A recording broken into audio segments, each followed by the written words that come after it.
where the rule is clear. Anybody in this country, 18 years of age or older, a citizen of this country, they have the right to vote. End of discussion.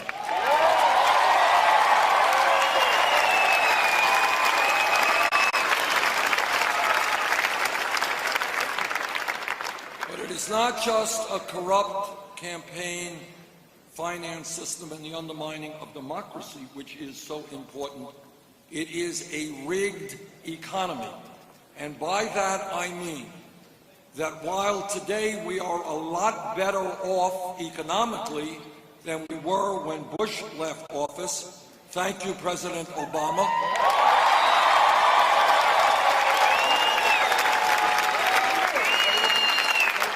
The truth is that for the last 30 or 40 years, the middle class of this country has been disappearing. And for the young people, let me tell you this. If we do not get our act together economically, for the first time in the modern history of this country, your generation will have a lower standard of living than your parents. When we talk about a rigged economy, you're not going to see this on television, and that's part of the problem. There's a media that doesn't talk about the most important issues facing America.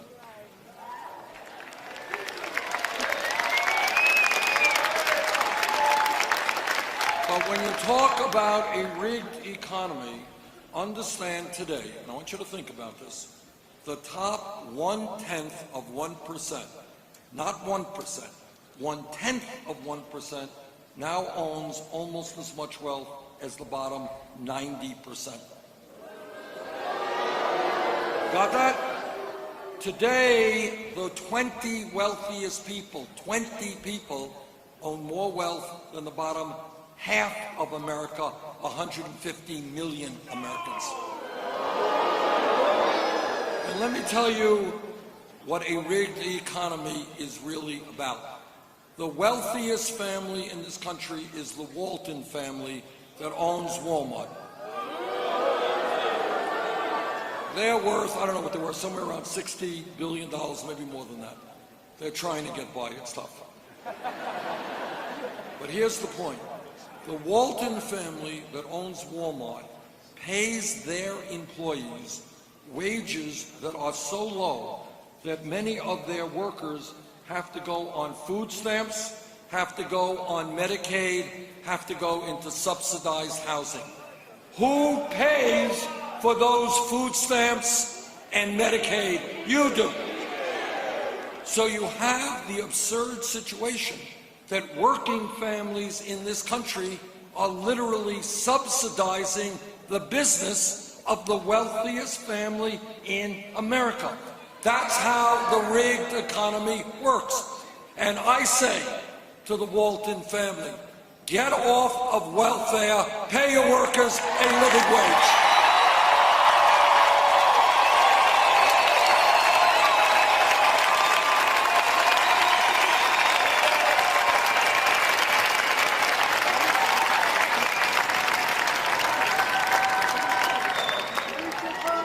But when we talk about the economy, it's more than just a grotesque level of distribution of wealth. What I want in this campaign, what we're fighting for, is for people to think outside of the box. Think outside of the options and the choices that the media tells you you have to think within. For example, just think about this for 1 second. Everybody here knows that in the last 20, 30 years, there has been an explosion of technology. And what that means is every worker in America, or almost every worker, is much more productive, produces more than that worker did in a similar job 30 years ago. If that is the case, if people are producing more, why is it that millions of people are working longer hours for lower wages? Why is it that in real inflation accounted for dollars, the median male worker, that male worker in the middle of the economy, is making $700 less than he did 43 years ago, while the woman worker is making $1,000 less than she made in 2007. That's what we have got to ask ourselves. Why is this happening? Why is it that in my state of Vermont, and I'm sure here in Arizona, you got people working not one job, but two jobs. We got people here working two jobs. People working three jobs, trying to cobble together some health care and some income to survive.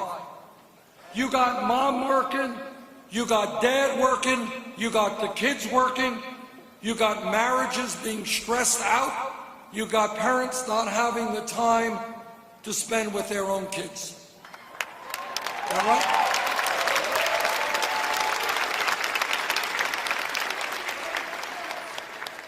And yet, despite that, and I want you all to hear this, today our people in this country work the longest hours of any people in the industrialized world. Japanese are very hard workers. We work longer hours than do the Japanese. And at the end of all of that hard work that all of you are doing, turns out that 58% of all new income goes to the top 1%.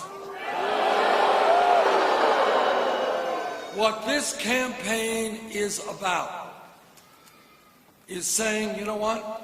We are going to have an economy that works for all of us, not just the people on top.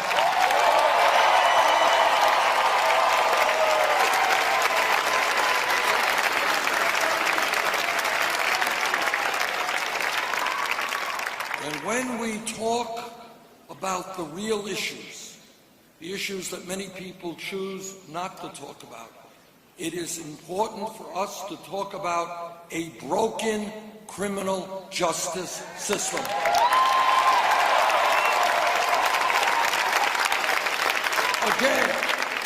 Again, think outside of the box and ask yourself a simple question. Today, this country is the wealthiest country in the history of the world. And yet, we have more people in jail than any other country on earth. Largely, disproportionately African American, Latino, and Native Americans. Well, together we are going to end that disgrace.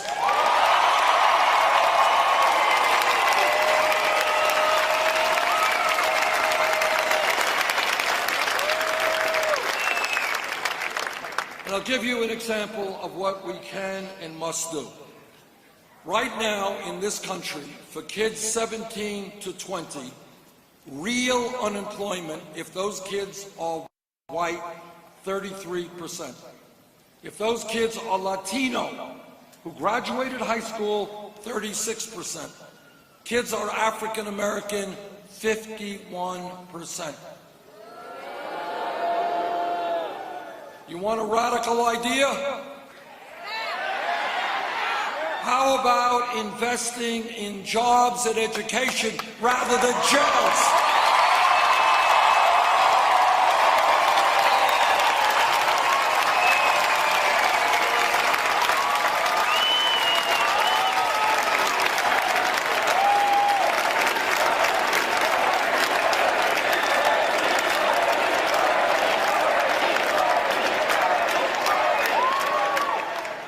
When we talk about criminal justice, I trust that all of us are tired of seeing unarmed people being shot.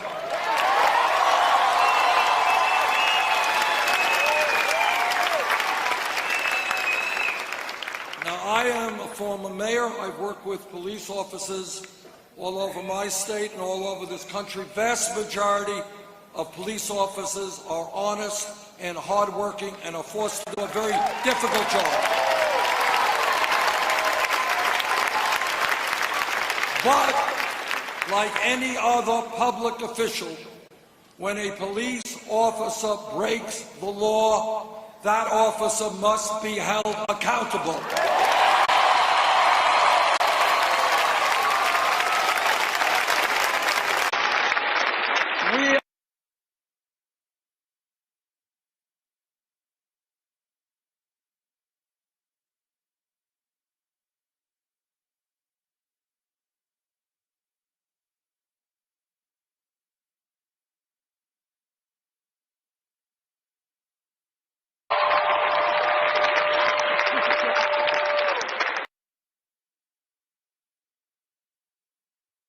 that every person here understands that heroin is a killer drug.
What we have told them to do.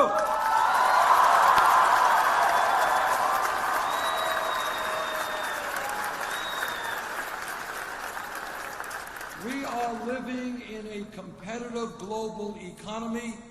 We need the best educated workforce in the world.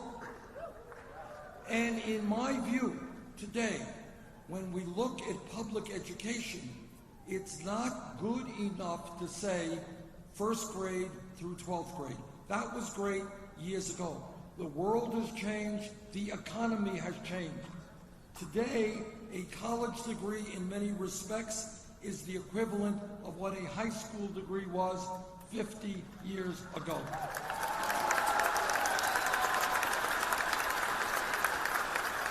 50 years ago, you had a high school degree, you can go out and get a pretty good job. Today, that's what a college degree is about, and that is why I believe the time is now for when we talk about public education, it's not just first grade through 12th grade, we have got to make public colleges and universities tuition free.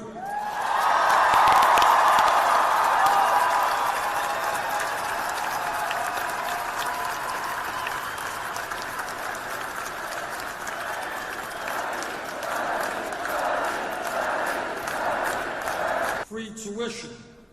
What it is also is the need to deal with the student debt crisis. It is wrong that people who have $30,000, $50,000 in debt are paying $6,000, $8,000, $10,000